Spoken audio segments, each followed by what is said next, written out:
السلام علیکم ورحمۃ اللہ وبرکاتہ۔ بسم اللہ الرحمن الرحیم۔ ربی شرح لی صدری ویسر لی امری واحلل عقدۃ من لسانی یفقہوا قولی۔ اے میرے پروردگار، تو میرا سینہ کشادہ کر دے اور میرے کام کو میرے لیے آسان کر دے اور میری زبان کی گرہ کو سلجھا دے تاکہ لوگ میری بات سمجھ سکیں۔ آپ سے گزارش ہے کہ میرے چینل قرآن اسپرٹ کنیکٹ کو سبسکرائب کر دیں اور بیل آئیکن کو لازمی کلک کر دیجیے گا تاکہ میری نیو اپڈیٹس کے نوٹیفیکیشن آپ کو مل سکیں۔ آج ہم پڑھیں گے سورۃ البقرہ آیت نمبر 186 سے 187 ترجمہ اور تفسیر کے ساتھ۔ ان آیات میں ہم جان سکیں گے تقویٰ کی کسوٹی کیا ہے۔ اس کے علاوہ آج کی ان دو آیات میں ہم جان سکیں گے کہ روزوں کے متعلق اللہ تعالیٰ کی حدود کیا ہیں اور یہودیوں اور مسلمانوں کے روزوں کے درمیان کیا فرق ہے۔ اعوذ باللہ من الشیطان الرجیم، بسم اللہ الرحمن الرحیم۔ سورۃ البقرہ آیت نمبر 186۔ وَإِذَا سَأَلَكَ، اور جب آپ سے پوچھیں گے، عبادی انی، میرے بندے میرے بارے میں، فَإِنِّي قریب، تو میں قریب ہوں، فَإِنِّي تو میں قریب ہوں، اجیب قبول کرتا ہوں، دعوت الداعی، پکارنے والے کی دعا، وَإِذَا دَعَانِ، جب وہ مجھ سے مانگے، فَلْيَسْتَجِیبُوا، پس چاہیے کہ حکم مانیں، لی میرا، وَلْيُؤْمِنُوا اور ایمان لائیں، بھی مجھ پر، لَعَلَّهُمْ تاکہ وہ، یرشدون ہدایت پائیں۔ اور اے پیغمبر صلی اللہ علیہ وآلہ وسلم، جب میرے بندے آپ سے میرے بارے میں پوچھیں تو آپ ان سے کہہ دیجئے کہ میں اتنا قریب ہوں کہ جب کوئی مجھے پکارتا ہے تو میں پکارنے والے کی پکار سنتا ہوں، لہٰذا وہ بھی میری بات دل سے قبول کریں اور مجھ پر ایمان لائیں تاکہ وہ راہ راست پر آ جائیں۔ رمضان کے ذکر کے عین درمیان اس آیت کو لانے کی وجہ شاید یہ ہو کہ پیچھے رمضان کی گنتی پوری کرنے کا جو ذکر آیا تھا، اس سے کسی کو خیال ہو سکتا ہے کہ رمضان گزرنے کے بعد شاید اللہ تعالیٰ سے وہ قرب باقی نہ رہے جو اس مبارک مہینے میں حاصل ہوا تھا۔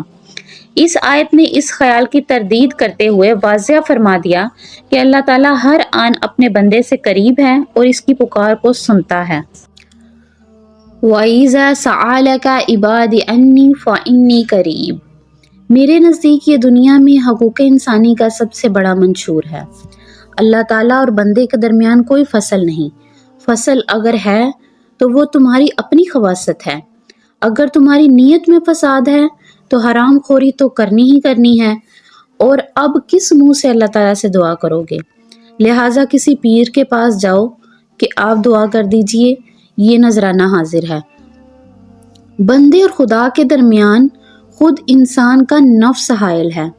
اور کوئی نہیں، ورنہ اللہ تعالیٰ کا معاملہ تو یہ ہے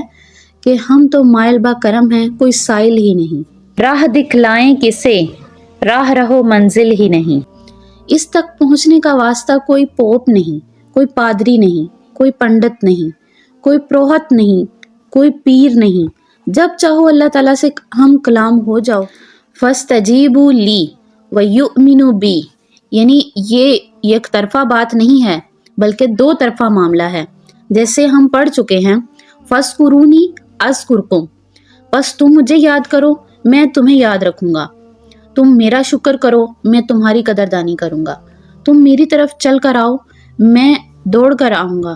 تم بالشت بر آؤ گے تو میں ہاتھ بر آؤں گا، لیکن اگر تم رخ موڑ لو گے تو میں بھی رخ موڑ لوں گا۔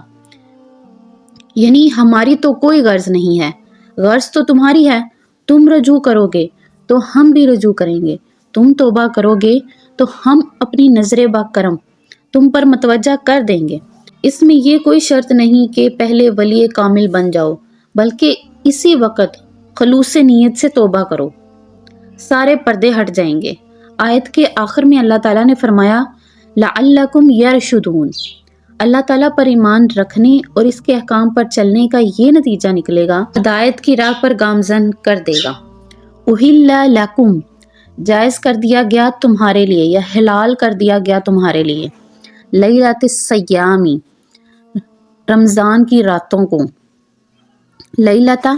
رات، سیامی روزوں کی راتوں کو، الرفث بے پردہ ہونا، الی طرف سے، نسائکم اپنی عورتوں سے بے پردہ ہونا، ہنہ لباس وہ لباس ہیں، لکم تمہارے لیے، وانتم اور تم لباس لہن ان کے لیے، علم اللہ جان لیا اللہ تعالیٰ نے، انکم کہ تم تھے، تختانون خیانت کرتے، انفسکم اپنے آپ سے یا اپنے تئیں، فتح سو معاف کیا، علیکم تم کو، وعفا اور درگزر کیا، انکم تم سے، فالآن پس اب، بشرہن ان سے ملو، وابتغوا اور طلب کرو، ما کتبا جو لکھ دیا اللہ تعالیٰ نے، لکم تمہارے لیے، وقولو اور کھاؤ، واشربو اور پیو، حتیٰ یہاں تک کہ یتبین واضح ہو جائیں، لکم تمہارے لیے، الخیط الابیض یعنی دھاری سفید، یعنی صبح کی سفید دھاری، یعنی صبح کی سفید جو کرن پھوٹتی ہے اس کی بات ہو رہی ہے، من الخیط الاسود اور دھاری سیاہ، یعنی جب رات کی یا شام کی ابتدا ہو اور سیاہ دھاری نمودار ہو، من الفجر فجر، ثم پھر اتموا تم پورا کرو، الصیام روزہ، الی اللیل رات تک، ولا تباشروہن اور نہ ان سے ملو، وانتم جبکہ تم، عاکفون اعتکاف کرنے والے، فی المساجد مسجدوں میں، تلک حدود اللہ یہ حدیں ہیں اللہ تعالیٰ کی، فلا تقربوها پس نہ اس کے قریب جاؤ، کذالک اسی طرح، یبین واضح کرتا ہے اللہ تعالیٰ، آیات ہی اپنے حکم، للناس لوگوں کے لیے، لعلہم تاکہ وہ، یتقون پرہیزگار ہو جائیں، حلال کر دیا گیا تمہارے لیے روزوں کی راتوں میں بے حجاب ہونا اپنی بیویوں سے، وہ پوشاک ہیں تمہارے لیے اور تم پوشاک ہو ان کے لیے، اللہ تعالیٰ کے علم میں تم اپنے آپ کو یعنی اپنے آپ کے ساتھ خیانت کر رہے تھے اور تمہیں معاف کر دیا، اور اب تم ان کے ساتھ تعلق زن شو قائم کرو، اور اب تلاش کرو جو اس نے یعنی اللہ تعالیٰ نے تمہارے لیے لکھ دیا ہے، اور کھاؤ پیو یہاں تک کہ واضح ہو جائے تمہارے لیے فجر کی سفید دھاری، یعنی رات کی تاریکی میں فجر کی سفید دھاری واضح ہو جائے، اور رات کی سیاہ دھاری سے، یعنی فجر کی سفید دھاری سے رات کی سیاہ دھاری تک، پھر رات تک روزے کو پورا کرو، اور ان سے مباشرت مت کرو، یعنی روزے کی حالت میں، جبکہ تم مسجدوں میں حالت اعتکاف میں ہو، یہ اللہ تعالیٰ کی مقرر کی ہوئی حدود ہیں، یعنی حالت اعتکاف میں بھی اس چیز سے دور رہو، بس ان کے قریب مت جاؤ، اسی طرح اللہ تعالیٰ واضح کرتا ہے اپنی نشانیاں لوگوں کے لیے تاکہ وہ تقوی کی روش اختیار کریں، احل لکم اللیلۃ الصیام الرفث الی نسائکم، احکام روزوں سے متعلق یہ آیت بڑی طویل ہے،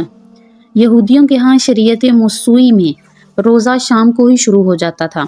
اور رات بھی روزے میں ہی شامل تھی، چنانچہ تعلق زن شو بھی قائم نہیں ہو سکتا تھا، ان کے ہاں سحری وغیرہ کا بھی کوئی تصور نہیں تھا، جیسے ہی رات کو سوتے روزہ شروع ہو جاتا اور اگلے دن غروب آفتاب تک روزہ رہتا، ہمارے ہاں روزے میں نرمی کی گئی،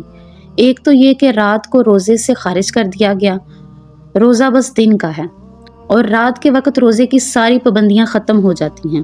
چنانچہ رات کو تعلق زن شو بھی قائم کیا جا سکتا ہے اور کھانے پینے کی بھی اجازت ہے، لیکن بعض مسلمان یہ سمجھ رہے تھے کہ شاید ہمارے ہاں بھی روزے کے وہی احکام ہیں جو یہودیوں کے ہاں ہیں، اس لیے ایسا بھی ہوتا ہے کہ روزوں کی راتوں میں بعض لوگ جذبات میں بیویوں کے ساتھ مقاربت کر لیتے ہیں، لیکن دل میں سمجھتے ہیں کہ شاید ہم نے غلط کام کیا، یہاں اب ان کو اطمینان دلایا جا رہا ہے کہ تمہارے لیے روزوں کی راتوں میں اپنی بیویوں کے پاس جانا حلال کر دیا گیا، ہن لباس لکم وانتم لباس لہن، یہ بڑا لطیف کنایا ہے کہ تمہارے لیے لباس ہیں تمہاری عورتیں اور تم ان کے لیے لباس ہو،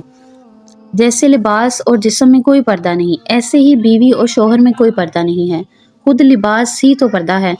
ویسے بھی مرد کے اخلاق کی حفاظت کرنے والی بیوی ہے اور بیوی کے اخلاق کی حفاظت کرنے والا مرد ہے، بہرحال مرد اور عورت ایک دوسرے کے لیے ایک ضرورت بھی ہیں اور ایک دوسرے کی پردہ پوشی بھی کرتے ہیں۔ عالم اللہ انکم کنتم تختانون وانفسکم،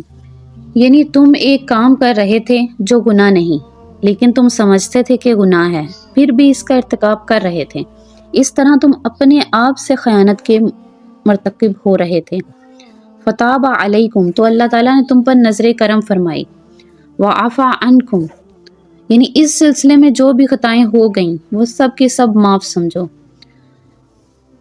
فلعن بشیرہن وابتغوا ما کتب اللہ، یعنی اولاد جو تعلق زن شو کا اصل مقصد ہے۔ وَقُولُوا وَاشْرَبُوا حَتَّى يَتَبَيَّنَ لَكُمُ الْخَيْطُ الْأَبْيَضُ مِنَ الْخَيْطِ الْأَسْوَدِ مِنَ الْفَجْرِ، یہ پو پھٹنے کے لیے استعارہ ہے، یعنی جب پیدہ سحر نمایاں ہوتا ہے، یعنی صبح صادق ہوتی ہے، اس وقت تک کھانے پینے کی چھوٹ ہے، بلکہ یہاں وَقُولُوا وَاشْرَبُوا اور کھاؤ اور پیو امر کے صیغے آئے ہیں۔ سحری کرنے کی حدیث میں بھی تائید آئی ہے کہ رسول پاک صلی اللہ علیہ وآلہ وسلم نے فرمایا کہ ہمارے اور یہودیوں کے روزے کے درمیان سحری کا فرق ہے۔ ایک حدیث میں آیا ہے تسحروا فإن فی السحور، سحری ضرور کیا کرو، سحری میں برکت ہے۔ ثم ادیموا الصیام الی اللیل، یعنی رات تک سے اکثر فقہا کے نزدیک غروب آفتاب مراد ہے۔ اہل تشیع اس سے ذرا آگے جاتے ہیں کہ غروب آفتاب پر چند منٹ مزید گزر جائیں۔ وَلَا تُبَشِّرُوهُنَّ وَأَنْتُمْ عَاكِفُونَ فِي الْمَسَاجِدِ، یہ رعایت جو تمہیں دی جا رہی ہے اس میں ایک استثناء ہے کہ جب تم مسجدوں میں اعتکاف میں ہو تو اپنی بیویوں سے رات کے دوران بھی کوئی تعلق قائم نہ کرو، یعنی یہ اللہ تعالیٰ کی حدود ہے۔ تِلْکَ حدود اللہ فلا تقربوها، یعنی بعض مقامات پر آتا ہے تِلْکَ حدود اللہ فلا تحتدون، یعنی یہ اللہ تعالیٰ کی مقرر کردہ حدیں ہیں، بس اس سے تجاوز نہ کرو، اس کو عبور نہ کرو۔ یعنی اصلاحاً حرام تو وہی شے ہوگی کہ حدود سے تجاوز کی جائے، لیکن بہرحال احتیاط اس میں ہے کہ حدود سے دور رہا جائے۔ آخری حد تک چلے جاؤ گے تو اندیشہ ہے کہ کہیں اس حد کو عبور نہ کر جاؤ۔